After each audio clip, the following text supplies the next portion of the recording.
पुरस्कार प्राप्त करने वाले हमारे किसान भाइयों बहनों को भी मैं बधाई देता हूं। यह आयोजन हमारे किसानों के लिए कृषि तकनीकों की जानकारी प्राप्त करने का ये महत्वपूर्ण मंच है। इस 3 दिवसीय एक्सपो में आपको बागवानी, सब्जी उत्पादन, मधुमक्खी पालन से जुड़ी नई तकनीकों, उन्नत किस्मों और आधुनिक कृषि यंत्रों की जानकारी यहां इस मेले में, इस मेगा सब्जी एक्सपो में हम सबको मिली है। आपको यहां अपनी नई समस्याओं, कई समस्याओं का समाधान मिला है और नई संभावनाओं का भी आपको यहां पर पता चला है। आपने सब्जी व फलों की खेती करने के लिए poly house, hi tech green net house आदि आधुनिक तकनीकें आपने अपनाया है। इसके साथ ही आप देश के यशस्वी प्रधानमंत्री आदरणीय नरेंद्र मोदी जी के पर ड्रॉप मोर क्रॉप इस अवधारणा पर चलते हुए बहुमूल्य पानी की बचत करने के लिए ड्रिप सिंचाई, फुहारा सिंचाई व मल्चिंग का भी प्रयोग आप कर रहे हैं। मुझे ये भी खुशी है कि आपने सब्जी उत्पादन के लिए वर्टिकल फार्मिंग की दिशा में सराहनीय कार्य वो भी हमारे किसान भाई कर रहे हैं। इस पद्धति से कम जमीन में अधिकतम पैदावार ली जा सके, इसके लिए हमारा किसान नई नई तकनीक से आगे बढ़ रहा है। मुझे ये भी खुशी है कि आप में से कई किसानों ने फलों एवं सब्जियों की जैविक खेती करके दूसरे किसानों के सामने मिसाल भी पेश की है।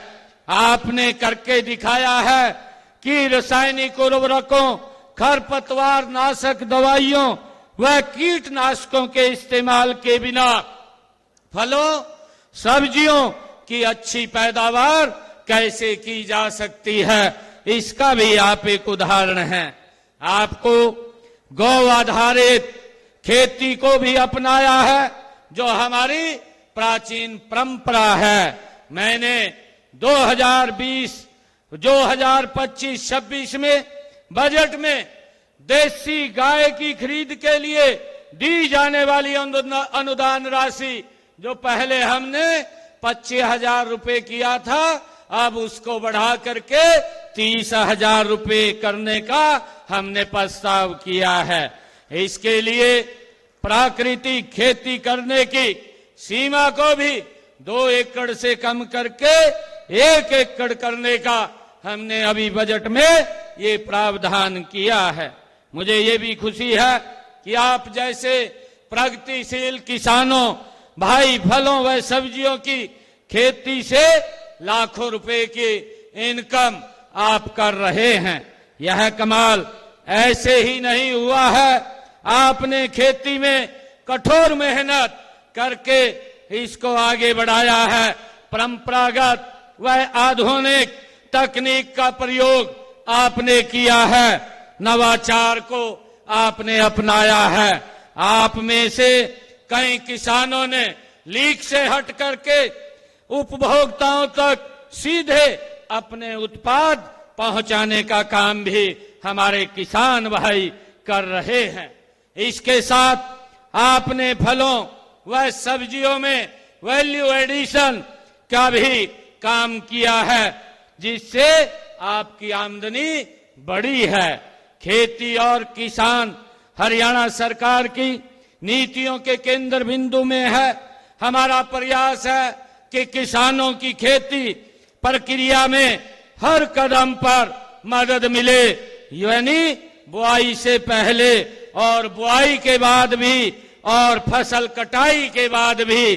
सीधे तौर पर कहें तो फसल तैयार होने से लेकर बाजार से बीज बिक्री तक यानी बीज से लेकर बाजार तक किसानों को सुविधाएं उपलब्ध कराई जाएं, ये हमारी सरकार का संकल्प है। और इसी सोच पर चलते हुए फलों व सब्जियों की खेती को बढ़ावा देना तथा मधुमक्खी पालन को प्रोत्साहित करने के लिए सरकार आपको कई तरह की रियायतें, सुविधाएं देने का काम कर रही है।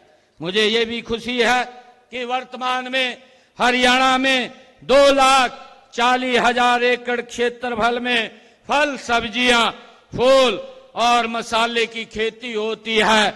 बागवानी क्षेत्र को बढ़ावा के लिए बागवानी फसल क्लस्टर विकास कार्यक्रम चलाए जा रहे हैं।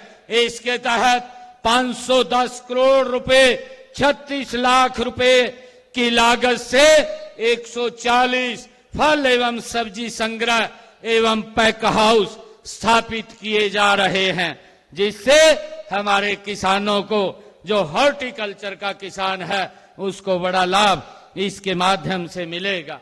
भाइयों, फसल समूह विकास कार्यक्रम के तहत प्रदेश में 448 बागवानी फसल समूहों की पहचान की गई है।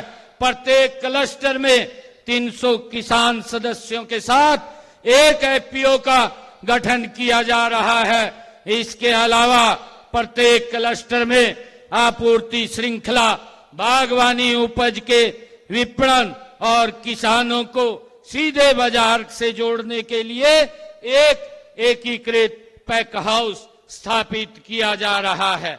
आम, अमरूद, बेर, चीकू, लीची, आंवला, नाशपाती, आड़ू, आलू, बुखारा, केला, पपीता, स्ट्रिंग फल, अंगूर, अंजीर और स्ट्रॉबेरी के बाग लगाने पर प्रति एकड़ हरियाणा सरकार 50% से लेकर के 85% तक अनुदान वो दिया जाता है। मुझे ये भी खुशी है कि सब्जियों की खेती के एकीकृत मॉडल पर 50% से लेकर 85% तक की सब्सिडी देने का काम भी हमारी सरकार कर रही है। मुझे ये भी खुशी है कि मशरूम की खेती के लिए भी 40% से लेकर 85% तक की सब्सिडी वो किसान को दी जा रही है। और इसके अतिरिक्त मशरूम की नई प्रजातियों, मिल्की, ऑयस्टर व शिटाके की खेती को बढ़ावा देने के लिए भी एक नई योजना की शुरुआत की गई है। इसमें किसानों को 50% अनुदान पर अधिकतम 100 ट्रे, 100 ट्रे, 300 बैग प्रति किसान दिया जा रहा है। Poly house, hi tech green house और walk in tunnel, anti insect net house, polynet house, केवल पर्लिन नेट हाउस पर सामान्य वर्ग के किसानों को 50% और अनुसूचित वर्ग के किसानों को 85% तक की सब्सिडी देने का काम ये हरियाणा सरकार कर रही है। भाइयों, मुझे ये भी खुशी है कि गुणवत्तापूर्ण सब्जी पौधे के उपयोग को प्रोत्साहित करने के लिए सरकार उच्च तकनीक वाले ग्रीन हाउस में मिट्टी रहित मीडिया में तैयार हुई शिमला मिर्च, ककड़ी, टमाटर, खरबूजा और बैंगन की पौध पर 50% तक सहायता देने का काम वो किसान को करती है। मुझे ये भी खुशी है कि इजराइल और हरियाणा की जलवायु में, भूमि में अनेक समानताएं हैं। वहां की टेक्नोलॉजी हमारे लिए सबसे अधिक उपयोगी है। इसलिए हम प्रदेश में फलों, सब्जियों व फूलों की खेती तथा मधुमक्खी पालन में के क्षेत्र में इजराइल की तकनीकों को अपना रहे हैं। मुझे ये भी खुशी है कि प्रदेश में मधुमक्खी पालन को बढ़ावा देने के लिए इजराइल के सहयोग से रामनगर, कुरुक्षेत्र में एकीकृत मधुमक्खी विकास केंद्र स्थापित किया गया है। यह देश का पहला केंद्र है। इस केंद्र में एक शहद व्यापार केंद्र भी स्थापित किया गया है। मैं किसानों से अपील करता हूं कि वे मधुमक्खी पालन समूह का गठन करें ताकि ये समूह विशेषकर शहद एवं इसके उत्पादों को विदेशों में निर्यात किया जा सके। हरियाणा के गुणवत्ता वाले शहद की मांग पहले ही विदेशों में बहुत ज्यादा है। बागवानी को ही बढ़ावा देने के लिए हमने सब्जियों व फलों के लिए भावांतर भरपाई योजना को पहले ही लागू किया हुआ है। इससे बाजार में फलों व सब्जियों के भाव में अगर गिरावट के समय किसानों को जोखिम से मुक्त किया जाता है, उनके ऊपर दबाव नहीं होता और इसमें 21 बागवानी फसलों के सुरक्षित मूल्य निर्धारित किए गए हैं। इस योजना के तहत अब तक 25,568 किसानों के खाते में 76 करोड़ रुपए की राशि हमने सीधे ही हस्तांतरित की गई है। मुझे ये भी खुशी है कि हरियाणा देश का पहला राज्य है जिसने बागवानी किसानों को मौसम की अनिश्चितताओं के जोखिम से मुक्त किया है। इसके लिए मुख्यमंत्री बागवानी बीमा योजना भी शुरू की गई है।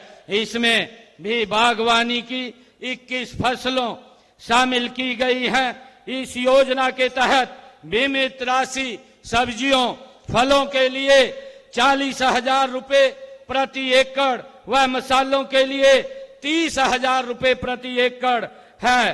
प्रदेश में फल फूल और सब्जियों को बेचने के लिए किसानों को दूर न जाना पड़े, इसलिए हम विशेष मंडियां बना रहे हैं।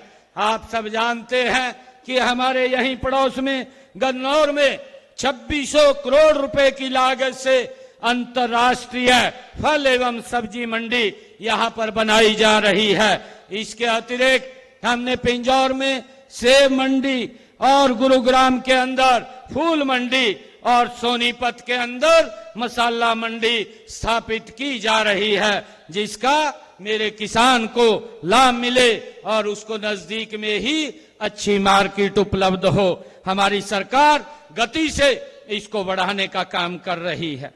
मुझे ये भी खुशी है कि नवीनतम प्रौद्योगिकी का प्रयोग करके बागवानी को बढ़ावा देने के लिए प्रदेश में 11 उत्कृष्टता केंद्र कार्य कर रहे हैं और 3 अन्य केंद्र स्थापित किए जा रहे हैं।